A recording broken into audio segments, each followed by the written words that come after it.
How to view content of a blocked Instagram account. So first thing first, open your Instagram. After opening your Instagram, you will be able to see this interface. Just go and look for the people you have blocked first of all.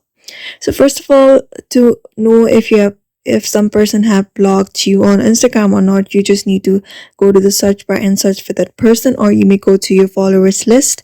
Let's go here, and here you will be able to see the followers list. So just tap on here and search for the people you think they have blocked you. Just tap on that person and you won't be able to see that person's profile particularly.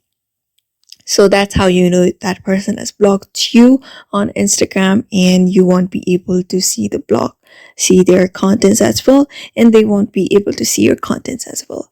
So unfortunately, talking Instagram doesn't really have the option of viewing the content of a blocked Instagram account, but you can know if that person has blocked you or not on Instagram. So after that, if you want to know of that person, you will just go to that person's profile from another account and see the content they have posted. If they have a public account, if they have a private account, they need to accept your friend or follow request, and only you will be able to view content of a blocked Instagram account. So therefore, I hope this information was helpful to you. I hope this video was helpful to you, and thank you for watching this video.